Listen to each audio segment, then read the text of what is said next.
Talvez você tenha feito constantemente estas perguntas. Onde posso encontrar refúgio num mundo cheio de conflitos? Ou como e onde posso encontrar força para vencer nesse mundo que oferece tantas derrotas? Acompanhe agora com o pastor Edson Bruno mais um programa Encontro com a Palavra.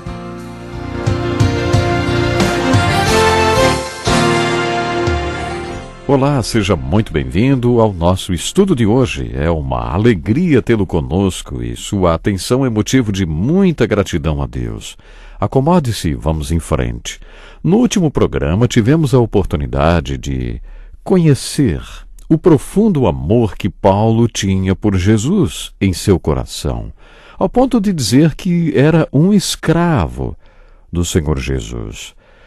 Ele diz que era um servo. Essa palavra no grego é doulos, que significa escravo.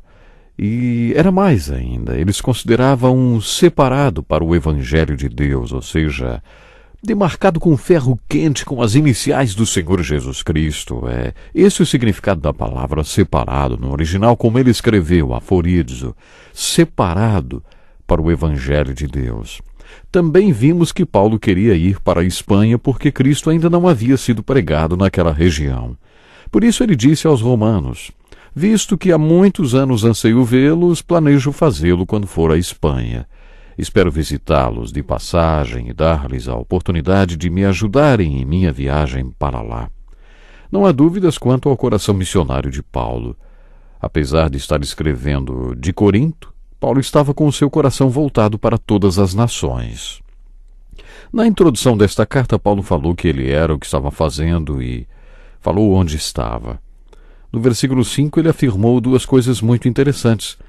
Por meio dele, referindo-se a Jesus Cristo, e por causa do seu nome, recebemos graça e apostolado para chamar dentre todas as nações um povo para a obediência que vem pela fé. Mas o que significa esta obediência que vem pela fé? Vamos por partes. Primeiro, o que é fé? A nossa ideia de fé é muito simplista. O Novo Testamento nos dá uma visão mais profunda do que Jesus e Paulo queriam dizer ao usar a palavra crer. Dietrich Bonhoeffer, líder da igreja alemã, disse uma vez: apenas os que creem obedecem, e apenas aos que obedecem creem. É isto que a palavra fé significa para Jesus e para Paulo. Toda a motivação de Paulo se concentrava nestas palavras: por meio dele e por causa do seu nome. O nome de Deus expressa a essência de quem e do que ele é. E quando você faz alguma coisa por causa do seu nome, significa que você faz para ele, por causa da essência de tudo que ele é. Esta era a motivação de Paulo. Por que ele fazia o que estava fazendo entre todas as nações? Por causa da obediência que vem pela fé, ou por causa da fé obediente, por causa do seu nome. Você já tinha percebido que o Salmo 23 mostra uma intervenção semelhante à de Jesus no caminho de Paulo na estrada de Damasco? O Senhor é o meu pastor, e de nada terei falta. Como ele se torna o meu pastor de forma que eu não tenha falta de nada? Ele me faz repousar em verdes pastagens. Ele conquista nossa atenção, intervém em nossa vida e depois que nos faz repousar, então aí nos leva para descansar junto às águas tranquilas. E acabamos nos esquecendo quem é o pastor e quem é a ovelha, e muitas vezes nos levantamos outra vez e aí ele tem que restaurar a nossa alma. Na primeira parte do Salmo 23 vemos ilustrado o relacionamento mais importante da nossa vida. Por que Deus faz isto em nossa vida? A iniciativa para que tudo isto aconteça em nossa vida é dele. Ele restaura nossa alma. Ele nos leva para os caminhos de justiça que restauram nossa alma.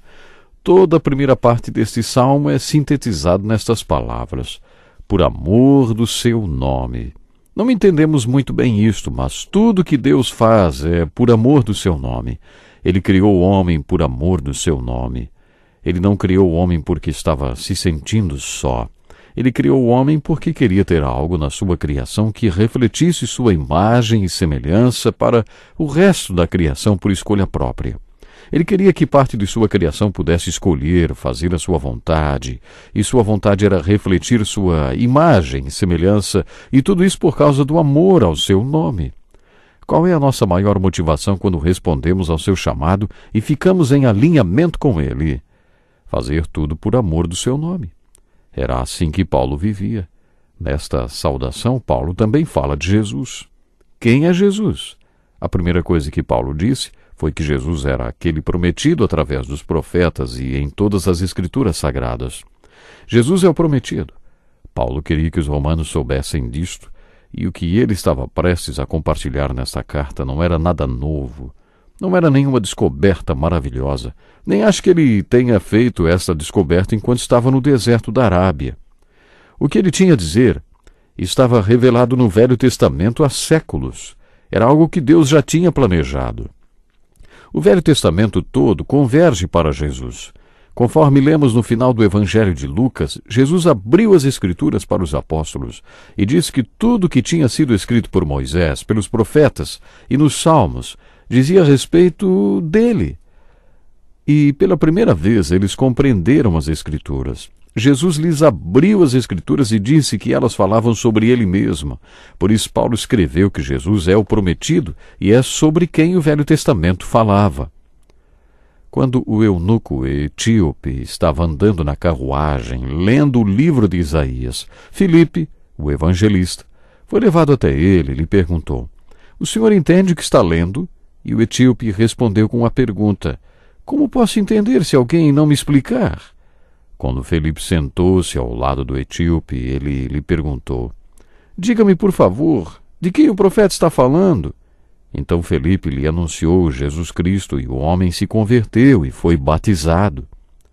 O Velho Testamento é repleto de promessas sobre Messias. A palavra hebraica Messias, em grego, é Cristo. O seu nome era Jesus, que significa Salvador. Isso quer dizer que ele não tinha um nome duplo, como o meu, por exemplo, o Edson Bruno, ou do nosso professor Dick Woodward. O seu nome era Jesus e o seu título era Cristo. E Paulo se referia a Jesus como Senhor. Quer dizer, Jesus era o Senhor e Paulo era o servo, o escravo. Paulo preferia se referir a Jesus como Senhor Jesus Cristo. Este título sintetiza toda a história: Salvador, prometido e Senhor. Paulo afirmou que Jesus é o prometido, o Senhor. Isso descreve quem Jesus é. Gosto da maneira como Paulo iniciou esta carta. Paulo, servo de Jesus Cristo. Uma boa maneira de colocar todo este conceito. Paulo estava deixando duas coisas implícitas. Quando você diz, "O Senhor é o meu pastor", está se posicionando como ovelha. Da mesma forma, quando você diz que é servo de Jesus Cristo, está dizendo que é escravo e que Jesus é o Senhor. Portanto, Jesus Cristo era o Senhor do apóstolo Paulo, a promessa de Deus. Paulo contou que humanamente Jesus nasceu da semente de Davi, era descendente de Davi. Nasceu neste mundo através da linhagem de Davi. Mas no versículo 4, Paulo escreveu: "Mediante o Espírito de Santidade foi declarado Filho de Deus com poder, pela sua ressurreição dentre os mortos."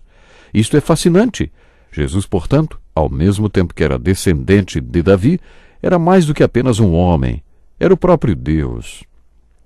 Paulo fez duas declarações a respeito de Jesus nesta saudação. Jesus era homem, descendente de Davi, mas também era Deus.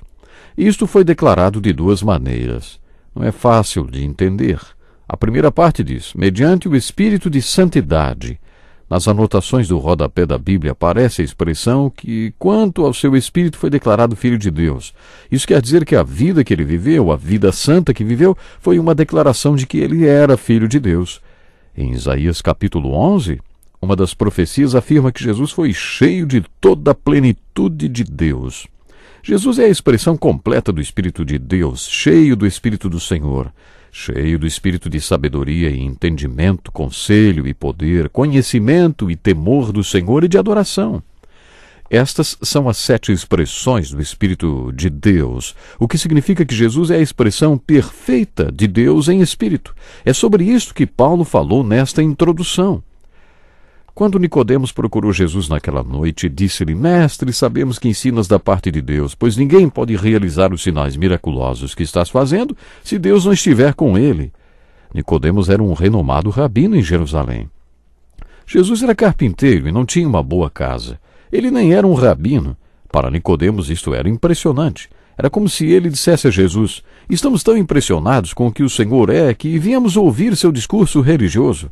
Estamos muito enganados se achamos que hoje a situação é diferente. Se a nossa maneira de viver impressiona as pessoas, um dia elas podem perguntar: eu gostaria de saber mais sobre a sua religião. Só que a nossa tendência é achar que as coisas funcionam ao contrário. Achamos que as pessoas estão interessadas em nosso discurso religioso e adoramos sentar e dar um banho de Bíblia e desenrolar toda a nossa ladainha religiosa. Dizem que as pessoas não estão nem aí com o que sabemos, que elas só sabem se você se importa ou não. Se elas souberem que você se importa com elas, mostra compaixão e interesse verdadeiro pelo seu bem-estar, daí então talvez ouçam o que você tem para dizer. Nicodemos quis ouvir o que Jesus tinha para dizer. Como foi que Jesus conseguiu isto? Bem, ele era homem, mas também era Deus. Ele tinha nascido homem, era descendente de Davi, mas era também o Deus verdadeiro. Estas duas verdades são apresentadas nesta introdução. Você já pensou como seria encontrar-se com Jesus? Você já parou para pensar nisto? A segunda maneira como Jesus foi declarado Filho de Deus foi pela ressurreição. A ressurreição é o maior milagre do Novo Testamento. Jesus usou este milagre como credencial. Quando no Novo Testamento ele alegou ser Deus, quando foi desafiado, Jesus, apontando para o seu próprio corpo, disse: destruam este templo e eu o levantarei em 3 dias. Jesus ainda disse: uma geração perversa e adúltera pede um sinal miraculoso, mas nenhum sinal lhe será dado, exceto o sinal do profeta Jonas.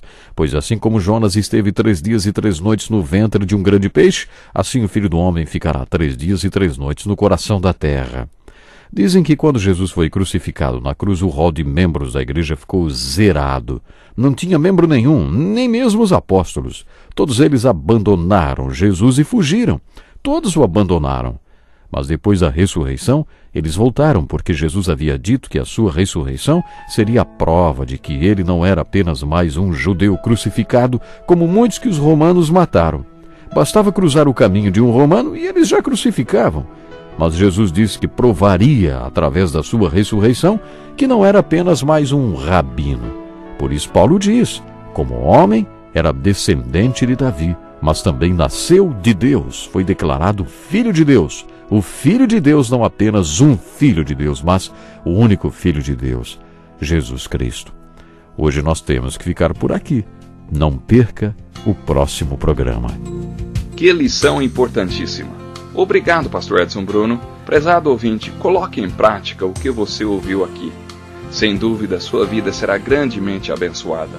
Este é um estudo escrito pelo Dr. Dick Woodward, na voz do pastor Edson Bruno. Escreva-nos e solicite o material.